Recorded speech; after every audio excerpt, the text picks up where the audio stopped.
नमस्कार। संसद के समक्ष मुद्दे हमारे बेहद खास कार्यक्रम में आपका स्वागत है। बेहद खास इसलिए क्योंकि संसद का बजट सत्र 28 जनवरी 2026 से शुरू होकर 2 अप्रैल 2026 तक चलेगा। पहला चरण 13 फरवरी 2026 को संपन्न होगा और संसद 9 मार्च 2026 को दोबारा से एकत्रित होगी। और ये सार्थक बहस और जन केंद्रित शासन की दिशा में एक महत्वपूर्ण कदम है। ये बजट सत्र विकसित भारत 2047 के विजन को आगे बढ़ाएगा, ऐसा कहा जा रहा है।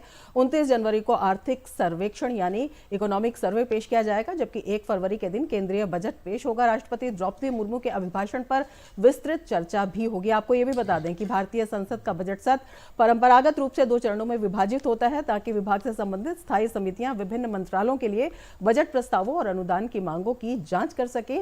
ये विराम संसदीय स्थायी समितियों को बजटीय मांगों का अध्ययन करने, विभागीय व्यय की जांच करने और रिपोर्ट तैयार करने में सक्षम बनाता है। सबकी नजरें इस बजट पर लगी हुई हैं। क्या कुछ तैयारी है सरकार की और क्या कुछ है विपक्ष की उम्मीद, उनकी मांगे, उनका सरकार को सुझाव, इसी पर चर्चा करेंगे इस कार्यक्रम में। हमारे साथ खास मेहमान जुड़े हुए हैं। अपने मेहमानों से मैं आपका परिचय करा देती हूं। गोपाल कृष्णा जी हमारे साथ जुड़े हुए हैं। गोपाल कृष्ण अग्रवाल जी स्पोक्स पर्सन है बीजेपी के। हमारे साथ तहसीन पूनावाला भी जुड़े हुए हैं, पॉलिटिकल एनालिस्ट हैं। और हमारे साथ अनमोल पवार भी जुड़े हुए हैं, प्रवक्ता है आपके। और हमारे साथ अमरा राम भी जुड़े हुए हैं, एमपी हैं सीपीआई एम से। बहुत स्वागत है हमारे सभी मेहमानों का। हम स्वागत करते हैं। सबसे पहले गोपाल अग्रवाल जी, आपसे समझना चाहेंगे, इसे विकसित भारत 2047 के विजन के अनुरूप बजट कहा जा रहा है। क्या कुछ सरकार की तैयारी है कि वो लोगों की उम्मीदों पर खरा उतरे?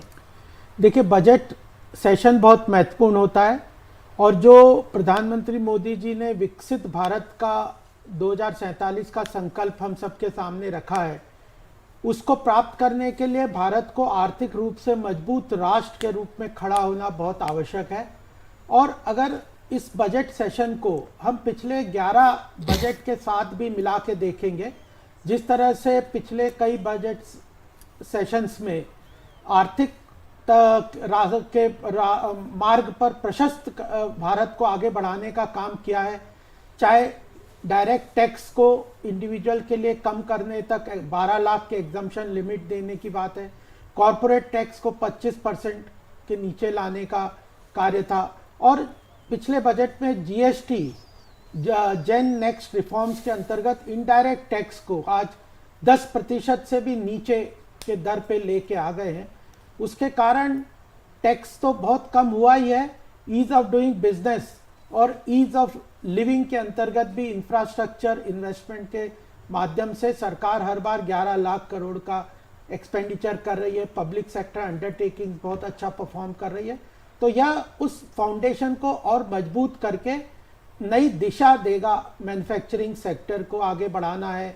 अभी आज ही जैसे हमने बहुत बड़ा mother of all deals European union के साथ साइन किया। इससे पहले जर्मनी, यूके, ऑस्ट्रेलिया, यूएई, इन सब के साथ भी जो हमने बायलैटरल ट्रेड डील्स किए हैं, उनका भी लाभ हमारे मैन्युफैक्चरिंग सेक्टर को मिले, हमारे कृषि क्षेत्र को की प्रगति हो, हमारे डेयरी प्रोडक्ट्स के अंतर्गत जो ग्लोबल कंपटीशन है उनको भी कम करने का काम किया है।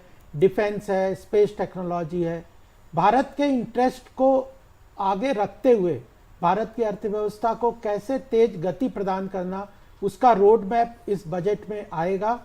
और साथ में ही कुछ जो महत्वपूर्ण बिल हैं जो कि अब पिछली बार स्टैंडिंग कमेटी के पास चले गए थे, जो कि इकोनॉमिक रिफॉर्म्स के लिए बहुत महत्वपूर्ण है। प्रधानमंत्री जी ने कहा है हम एक्सप्रेस रिफॉर्म्स की तरफ आगे बढ़ेंगे। तो आईबीसी अमेंडमेंट है, उसके साथ विकसित भारत उच्च शिक्षा अधिष्ठान का बिल है, फाइनेंशियल सेक्टर के जो रेगुलेटर्स हैं उनको मर्ज करने के लिए सिक्योरिटी मार्केट कोड वाला जो बिल है। तो आर्थिक रूप से संपन्न भारत बनाने का रोड मैप मुझे लगता है इस बजट के अंतर्गत, इस सेशन के अंदर आएगा हमारे सामने। कुछ पॉलिटिकल एजेंडा भी हैं, वह भी रहेंगे। अपोजिशन के जो इश्यूज होंगे उनको भी हम डिस्कस करेंगे। और मुझे लगता है कि एक समर्थ भारत, सशक्त भारत बनाने के लिए रोड मैप की तरफ के लिए यह फाउंडेशन लेड आउट करेगा। बिल्कुल। तहसीन पूनावाला जी हमारे साथ जुड़े हुए हैं। तहसीन जी, आपसे समझना चाहेंगे, सरकार का विजन आपने देखा कि सबका साथ सबका विकास, एक समर्थ और सशक्त भारत और एक्सप्रेस रिफॉर्म्स की बात सरकार कर रही है, ऐतिहासिक जो आज डील हुई है उसकी बात भी की है। किस तरह से विपक्ष का योगदान समर्थ और सशक्त भारत में इस बार सत्र में देखने को मिलेगा? सबसे पहले तो मैं शुक्रगुजार हूँ, आपके साथ शो में शिरकत करने का मौका मिल रहा है। पिछले 3 बजट सेशन से मुझे लगातार मेरे मित्र आम आदमी पार्टी के जो प्रवक्ता है उनके साथ हमें विपक्ष के रूप में बजट सेशन के डिस्कशन में शामिल होने का मौका मिल रहा है। और जितने भी हमने डिस्कशंस में शामिल हुए, जो भी भाजपा के प्रतिनिधि आते वो यही कहते, हम आगे ये करेंगे। भैया 11 साल में आप क्या क्या, उसका तो आप रिपोर्ट कार्ड देते नहीं, क्योंकि आपकी तो मास्टर स्ट्रोक की नोटबंदी वगैरह, उन पर मैं जाना नहीं चाहता, पर इन चीज़ों पर तो पिछले 3 बजट से कम आम आदमी पार्टी में यही सुन रहे, आगे का हमारा ये रोड मैप है। भैया रोड मैप में आपने आज तक क्या है 11 साल से, वो पता नहीं। देखिए, आज सबसे बड़ी समस्या हमारे मुल्क के पास ये है कि एम्प्लॉयमेंट चरम पर है, खास करके यूथ एम्प्लॉयमेंट। सरकार के आंकड़े बताते हैं कि अर्बन एरियाज में यूथ अनएम्प्लॉयमेंट 20% है, 20%। विकसित भारत हम सब चाहते हैं, कोई नहीं चाहता कि भारत प्रगति ना करे, पर वो प्रगति में कैसे हमारे यूथ और युवा हिस्सेदार बनेंगे। एआई को लेकर स्पेसिफिक पॉलिसी क्या है, पूछ लेते हैं। एआई फिनटेक को लेकर पिछले 1-1.5 साल से इस पर चर्चा हो रही, कोई पॉलिसी नहीं आ रही है। आज अगर हम देखें इन्फ्लेशन पर, जब इन्फ्लेशन ऑल टाइम लो है, फूड इन्फ्लेशन बढ़ा है, और फूड इन्फ्लेशन की वजह से जो सेविंग्स है परिवारों के अंदर वो ऑल टाइम लो पर है, personal loans all time high पर है। तो कहीं ना कहीं जो स्पेसिफिक चीज है जिससे रिफॉर्म करना चाहिए, खास करके टैक्स रिफॉर्म्स, उस पर चर्चा नहीं होती। 2 चीज से अपनी बात समाप्त करता हूं। जीएसटी में विपक्ष के प्रेशर के बाद कुछ रिफॉर्म्स लाया गया, लेकिन उसका लाभ पब्लिक को नहीं मिला। जितनी भी कंपनी थी उन्होंने अपने दाम बढ़ा दिए, जीएसटी का जो रेट कम है उसका लाभ नहीं मिला। दूसरी चीज, टैक्स रेट में कोई सुधार नहीं हो रहा है। आदमी आज अगर 100 रुपया खर्च करना चाहता है औसतन, उसको 150 रुपया कमाना पड़ता है। 30 रुपया टैक्स, 18 रुपया जीएसटी। ये कमाने के बाद आज आपको भारत में कौन सा इंफ्रास्ट्रक्चर मिलता है? मैं आपके दर्शकों से ये बात समाप्त करता हूं, भगवान ना करे अगर आपका कहीं एक्सीडेंट हो जाए, एम्बुलेंस भी समय पर आएगी? क्या आपको सरकारी अस्पताल में ट्रीटमेंट ठीक मिलेगा? आपको वही निजी अस्पताल में जाना पड़ेगा। तो मिडिल क्लास जो टैक्स भरता है, जो बोझ उठाता है, उनके लिए ये सरकार कुछ नहीं करती। ये anti middle class, anti high network, anti progressive सरकार है। इसीलिए सबसे ज्यादा माइग्रेशन इंग्लैंड के बाद भारत से हो रहा है, और इनके सारे नेता दुबई में घर खरीद रहे, भाजपा वाले। हमारे साथ आप पार्टी के रिप्रेजेंटेटिव भी जुड़े हुए हैं। पवार साहब, आपसे समझना चाहेंगे क्या कुछ उम्मीदें आपकी हैं? देखिए, ये इस सरकार का 11वां बजट है, 12वां बजट है। पिछले 11 साल इन्होंने बजट पारित किए, बहुत बड़ी बड़ी घोषणाएं की, कहा कि विकसित भारत करेंगे, हम जो है 2047 तक सशक्त भारत बनाएंगे। सब लोग चाहते हैं भारत सशक्त बने, लेकिन इस सरकार को ये जवाब देना चाहिए कि भाई 11 साल में आखिर आपने क्या किया? क्या आज देश के आम आदमी को अच्छे सरकारी स्कूल और मुफ्त शिक्षा मिल रहे हैं? नहीं।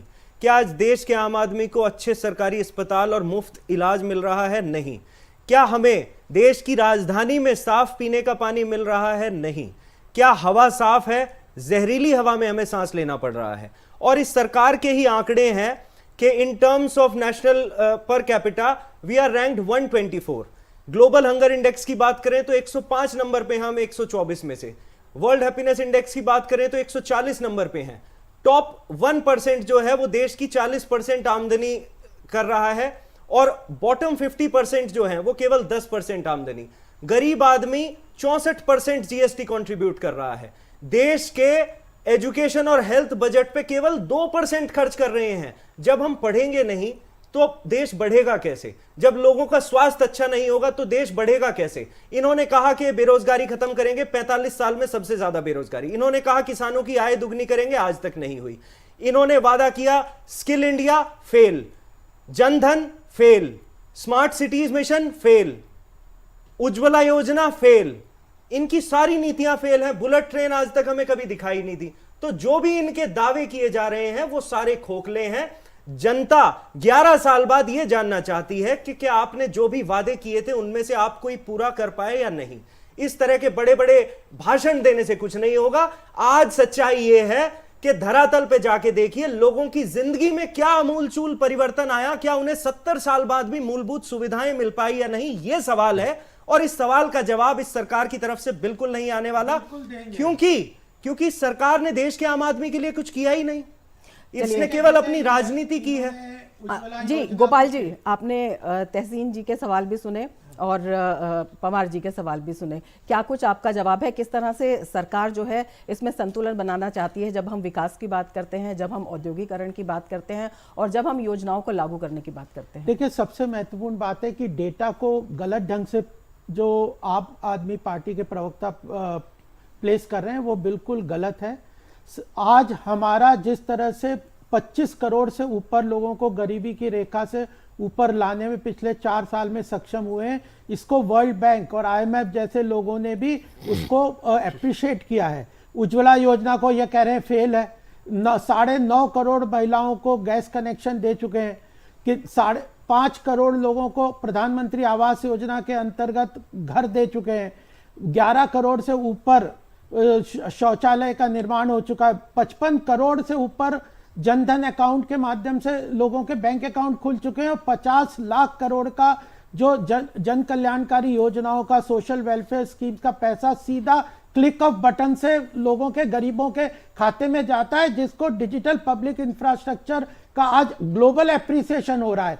एक कांग्रेस के प्रधानमंत्री ने कहा था कि 15% ही हम ट्रांसफर कर पाते हैं, एक्चुअल जो खर्चा करते हैं आज 100% पैसा गरीबों के खाते में जिसके लिए जाना है उसके पास जाता है। प्रधानमंत्री किसान सम्मान निधि को देख लीजिए, प्रधानमंत्री की जो महिलाओं के लिए सशक्तिकरण के काम है, स्टार्टअप इकोसिस्टम, आज 2 लाख से ऊपर स्टार्टअप हमारे देश में खड़े हो चुके हैं। 300 से ऊपर स्टार्टअप स्पेस टेक्नोलॉजी में है। हमारा एक समय 90% जो डिफेंस प्रोक्योरमेंट था वो विदेशों से आता था। पिछले साल 68% हमने डिफेंस रिक्वायरमेंट भारत में बनाई है। आज सेमीकंडक्टर भी बना रहे हैं, चिप भी बना रहे हैं और शिप भी बना रहे हैं।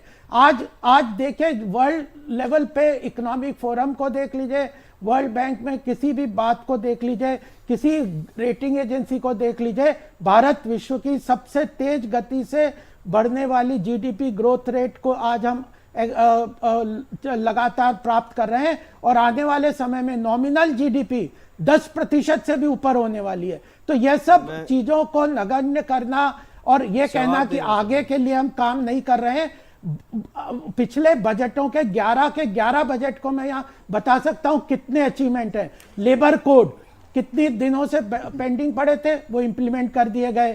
किस तरह से अलग अलग योजनाओं के अंतर्गत सरकार ने PLI स्कीम्स के माध्यम से बहुत सारे अचीवमेंट किए और आने वाले समय में इन चीजों को और तेजी से आगे लेके जाने वाले हैं। बिल्कुल।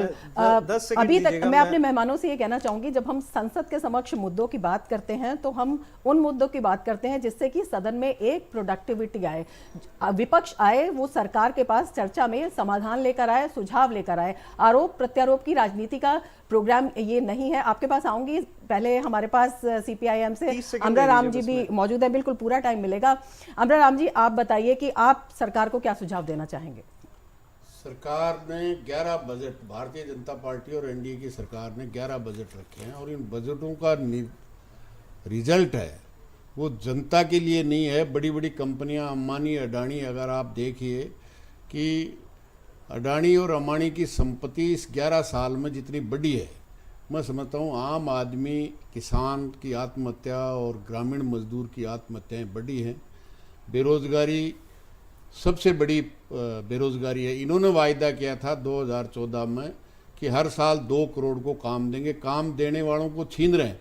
काम की 100 दिन की गारंटी थी, उसको छीनने का काम कर रहे हैं और 100 दिन का नहीं दिया और 125 दिन का वायदा कर रहे हैं। वैसा ही जैसा 15 लाख रुपया काला धन ला करके हर देशवासी के खाते में देने की बात करते थे, 2 करोड़ नौकरी देने की बात करते थे, स्वामीनाथन के अनुसार भाव देने की बात कर रहे थे। आज किसान, मजदूर, आम नौजवान त्रस्त है।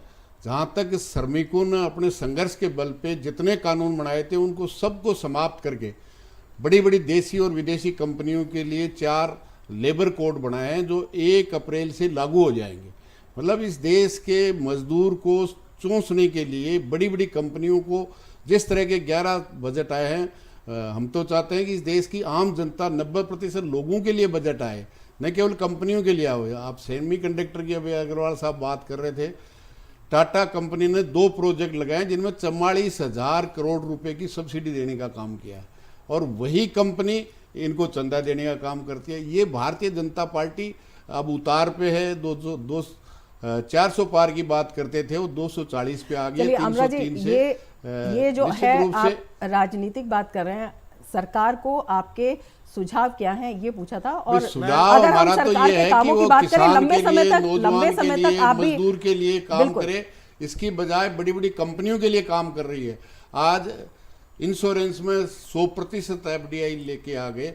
आज रुपए की कीमत जिस तरह से गिरी है, हमारे देश के प्रधानमंत्री जब गुजरात के मुख्यमंत्री कहते थे देश के रुपए की कीमत गिरती है, देश की इज्जत गिरती है। अब इज्जत बढ़ रही है, गिर रही है, मुझे पता नहीं। अमरा जी, मुझे एक बात बताइए, $1 बिल्कुल इसका जवाब हम गोपाल कृष्ण जी से लेंगे, लेकिन आपसे एक मैं सवाल पूछना चाहती हूँ। लंबे समय तक आप भी सरकार के साथ रहे हैं। यूपीए के टाइम में आपकी सरकार को कहा जाता था औद्योगिकरण का विरोधी। कितने उद्योग आपने उसमें लगवाए उस वक्त? कितने नौजवानों को उस वक्त रोजगार मिला? किसानों की समस्या उस वक्त कहाँ तक हल हुई? मैं कहना चाहता हूं कि देश का सबसे आदिवासी है, जो 12 करोड़ आबादी है, जो जंगलों में हमेशा पुलिस और वन विभाग की प्रताड़ना झेलते थे, जो खेती और बसे हुए थे, उनको फॉरेस्ट राइट एक्ट दे करके उनको उस जमीन से अधिकार देने का काम किया है। इस देश के ग्रामीण 80% जो लोग गांव में रहते हैं, उस गरीब को 100 दिन की काम की गारंटी देने का काम किया। किसी भी सरकार ने उससे पहले, जब हमारी 65 सांसद लेफ्ट के थे, पहली बार इस देश के गांव के गरीब को 100 दिन की गारंटी, जिसको भारतीय जनता पार्टी समाप्त कर चुकी है जी राम जी के नाम से। हर जगह इनको केवल सांप्रदायिक आधार पे अंग्रेजों की नीति बांटो लूटो राज करो, उस नीति पे है। निश्चित रूप से उस समय देश की जनता में महंगाई पे कंट्रोल था, बेरोजगारी पे कंट्रोल था, और किसान को भी एमएसपी, किसान की आत्महत्या रुके, इसके लिए स्वामीनाथन आयोग का गठन किया और उसने सिफारिश दी। निश्चित रूप से उन्होंने लागू नहीं की, लेकिन इन्होंने वायदा करके 2014 से लेकर के 25 तक अभी तक इन्होंने उसको नहीं किया। आप अंदाजा कीजिए, राजस्थान में सबसे ज़्यादा बाजरा पूरा देश में होता है। 2775 रुपया इन्होंने एमएसपी घोषित कर रखी है। और अग्रवाल साहब बता दें, अपनी सरकार की तरफ से 1 किलो बाजरा भी राजस्थान से खरीदा हो, और इन जो जिनकी एमएसपी है उन पे नीचे भावों पे बेचने से इस 11 साल में 45 लाख करोड़ रुपए का नुकसान इस देश के अन्नदाताओं को हुआ। जिन पे एमएसपी है, केवल घोषणा करने से 2775 नहीं, 4775 भी कर दें तो गोपाल जी आप बताइए, आप कह रहे हैं किसानों की सरकार है, युवाओं की सरकार है, 78 साल बाद आप रोजगार दे रहे हैं। जल जीवन मिशन में जिस तरह से भ्रष्टाचार हुआ है, मैं समझता हूँ आज भी राजस्थान 70% लोग फ्लोराइड युक्त पानी खरीद के पी रहे हैं, और जिस तरह के भ्रष्टाचार हुए हैं, मैं समझता हूँ राजस्थान वो प्रदेश है जो सबसे ज्यादा पेयजल के लिए आज भी दुखी है, और केंद्र सरकार केवल देख रही है। गोपाल जी आप क्या जवाब देना चाहेंगे? देखिए, महत्वपूर्ण बात यह है कि अगर हम पूरे इतिहास को जाएंगे, मैं डेटा बहुत दे सकता हूं। जिस तरह हर घर जल योजना के अंतर्गत एक समय था जब 2019 में आई थी हर घर जल योजना, उसके पहले केवल 2.5 करोड़ लोगों को के घरों में नल के द्वारा जल दिया जाता था। अब लगभग 10 करोड़ के ऊपर लोग हैं जिनके घरों में नल के द्वारा जल जा रहा है। अगर 6-7 साल में इतने लोगों के घरों में नल के द्वारा जल देने का काम सफल काम किया है, लेकिन मैं सबसे बड़ी बात ये कहना चाहता हूँ कि ये जो बजट सेशन है, ये आने वाले बजट सेशन पे जो डिस्कशन है, उसमें महत्वपूर्ण बात यह है कि कौन कौन से बिल हम लेके आने वाले हैं, कौन कौन से आर्थिक रूप से सशक्तिकरण के मार्ग प्रशस्त करने वाले, उनके ऊपर महत्वपूर्ण चर्चा का यह दिन है। और इसलिए मैं बताना चाह रहा हूं कि आईबीसी जिस तरह से बैंकों का पैसा लूटने का काम पिछले यूपीए सरकार ने किया, उसको बैंकों के पैसे को रिलीज करके कॉर्पोरेट लेवल पे जो लोग इनके दोस्त थे, टेलीफोन बैंकिंग के माध्यम से बैंकों का पैसा लेके भाग रहे थे, उन लोगों को पकड़ के बैंकों का पैसा वापस करवाने का काम पिछले 11 साल में किया है। उसका एक महत्वपूर्ण एक परिणति अब आईबीसी के अमेंडमेंट के रूप में आ रहा है। आईबीसी अमेंडमेंट सबसे महत्वपूर्ण रिफॉर्म के रूप में माना जाता है। बैंकों का पैसा वापस करवाया, बैंकों को मजबूत स्थिति में लेके आए और आज हमारे बैंक क्रेडिट देने में, लोन देने में, सरकार की योजनाओं को गांव-गांव तक इंप्लीमेंट करने में सक्षम हो गए। यह महत्वपूर्ण है। फिर एक जीएसटी इतना बड़ा रिफॉर्म किया था, वन नेशन वन मार्केट, और जिस वक्त जीएसटी लेके आया था, अरविंद सुब्रमण्यम कमेटी ने कहा था कि एवरेज जो जीएसटी रेट है, जीएसटी न्यूट्रल रेट, वो 15.5% होना चाहिए। आज 10% से भी नीचे का इनडायरेक्ट टैक्स है। चाहे बिस्किट खरीद रहा हो, तेल, कंगा कोई भी चीज देश की करना है, और वह 18% से ऊपर का टैक्स बहुत कम, जनरली निल है। और पहले एक समय 25 से 30% का इनडायरेक्ट टैक्स होता था। एक आम आदमी को 12 लाख तक की उसकी इनकम में निल टैक्स दिया जाता है। तो सरकार आने वाले समय में महत्वपूर्ण काम कर रही है। हमारे मैन्युफैक्चरिंग सेक्टर को जिस तरह से मजबूती प्रदान की गई है, स्टार्टअप, स्टैंड अप, रेडी पटरी वालों को विश्वकर्मा योजना के अंतर्गत उनके सशक्तिकरण, स्किल डेवलपमेंट के काम कर रहे हैं। इन्हीं चीजों को आगे लेके जाने वाले हैं। इस बजट पे हम आर्थिक रूप से भारत को और सशक्त करने का काम करने वाले हैं। IBC, financial market reform, labour reforms, देखिए और मेरे से भी सवाल लेके बदलाव करने मुझे जवाब भी तो देना है। आप बजट पे बोलिए ना, बजट सेशन पे बोलिए। पिछले 11 साल की बातों पे तो हम जाएंगे। आज नहीं है, लेकिन तहसीन जी आपके पास आना चाहेंगे और आपसे समझना चाहेंगे, आज का दिन इस बात का दिन है कि सरकार किस चीज पर फोकस कर रही है, कौन से बिल ला रही है, आम आदमी के लिए क्या राहत ला रही है, और विपक्ष जो है उसमें किस तरह से पॉजिटिवली कंट्रीब्यूट करने वाला है। तहसीन जी आपसे समझना चाहेंगे, सवाल होने चाहिए समाधान के साथ, किस तरह के समाधान और किस तरह की गारंटी की विपक्ष जो है पूरा सहयोग देगा कि सत्र चले सुचारू रूप से, जिससे कि जिस जनता के आप प्रतिनिधि हैं उनके जो सवाल हैं वो सरकार के समक्ष आ सके और जो राहत है वो पहुंच सके। और सजेशन देना क्या करना चाहिए इस बजट में, आप दीजिए। ये महत्वपूर्ण प्लेटफॉर्म है। आप बताएंगे कि इस बजट में ये करो, इस पे चर्चा करो, तो आपका स्वागत है। हम सुनेंगे और उस पर चर्चा भी करेंगे, आपके प्रश्नों का भी जवाब देंगे। लेकिन आप 11 साल की बातें करोगे तो फिर हमें भी पूरा डाटा देना पड़ेगा। बात रखना चाहता हूँ जी तहसीन जी। गोपाल जी ने कहा startup India, stand up India. सच में ये है कि फेड अप हो गया इंडिया। ये सिर्फ कल की बातें करते हैं, अचीवमेंट कुछ नहीं ना। मैं 300 स्टार्टअप तो स्पेस टेक्नोलॉजी में है, 2 लाख से ऊपर स्टार्टअप स्टार्ट हो चुके हैं। गोपाल जी इन्हें भी रोकिए, सबकी बात आने किसी के बीच में नहीं। Thank you. Startup India, stand up India, fed up हो गया इंडिया।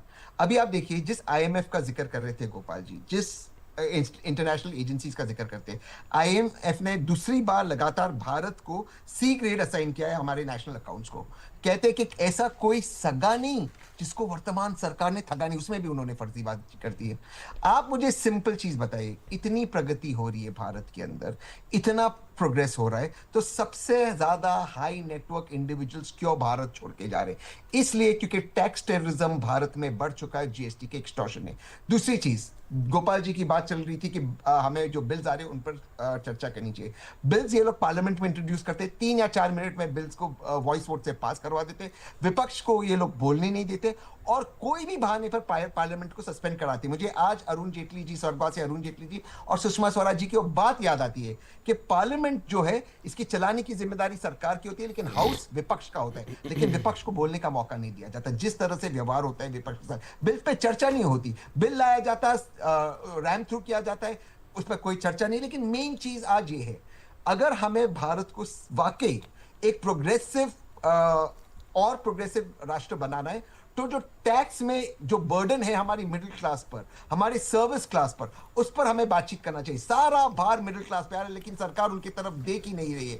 जिस तरह से जीएसटी की बातें हो रही है, जीएसटी के रेट कम करने से 10% आपने कर दिया औसतम रेट, आप कह रहे हो, लेकिन क्या आम आदमी को राहत मिली? सारी कंपनीज ने अपने दाम बढ़ा दिए। इनफैक्ट आज जो चीज सस्ती थी 18% पे, अब वो ज्यादा महंगी हो गई।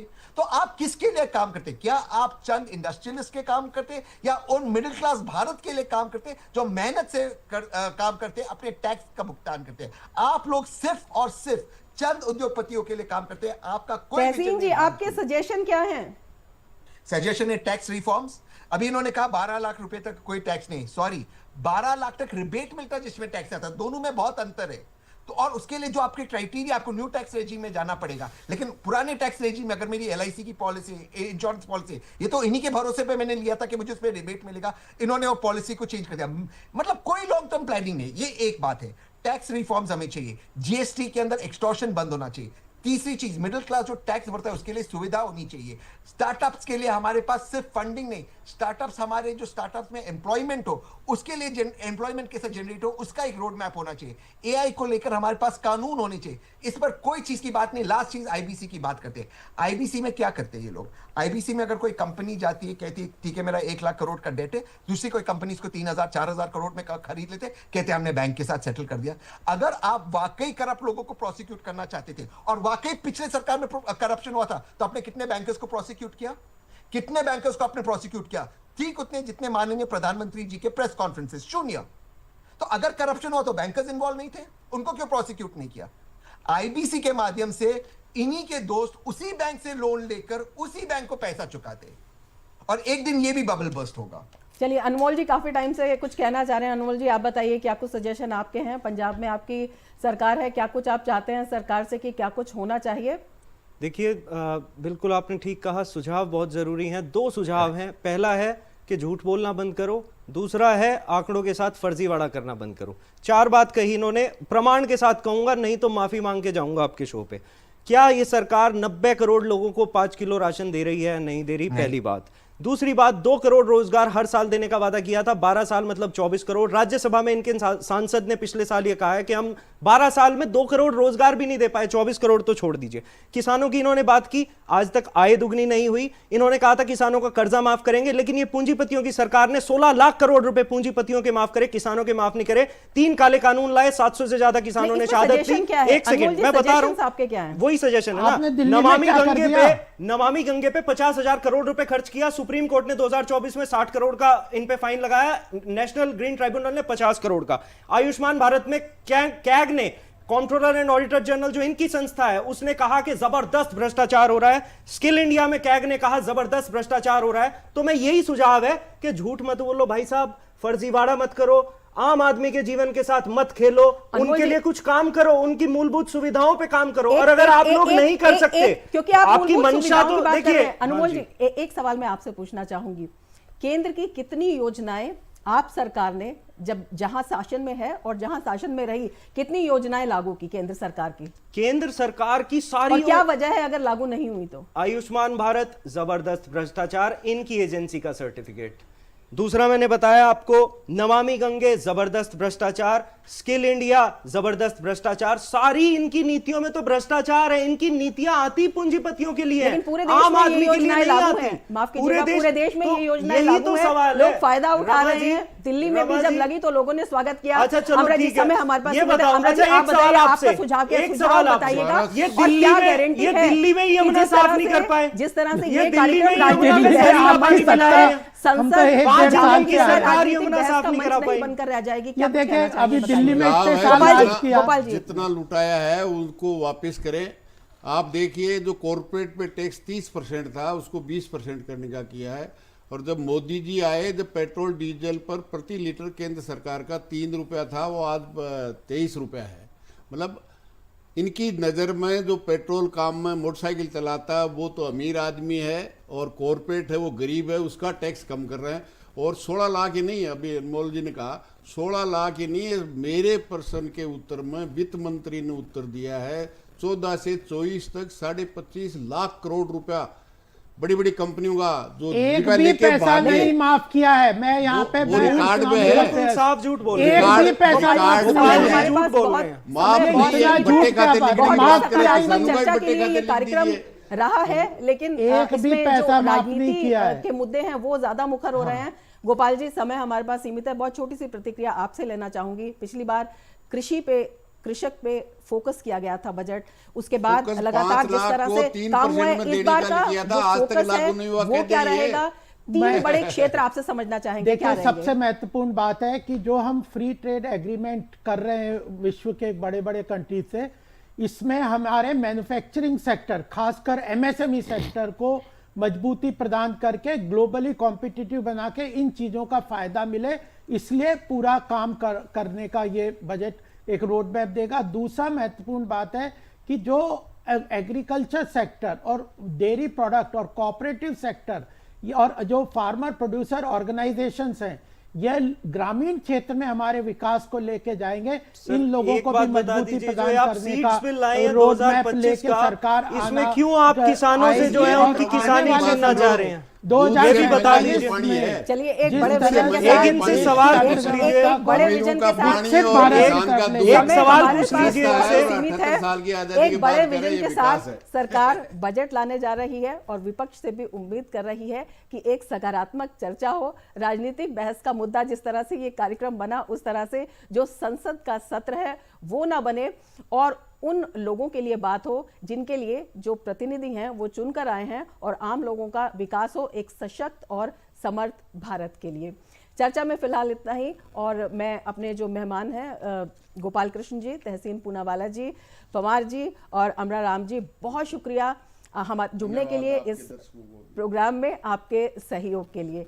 इसके साथ ही बहुत ही उम्मीदों के साथ सबकी नज़रें जो हैं बजट सत्र पर लगी हुई हैं और सरकार का विजन भी बहुत बड़ा है और इंतज़ार है और इसकी भी जानकारी लगातार हम आपको देते रहेंगे। लेकिन फिलहाल के लिए दीजिए इजाज़त, नमस्कार।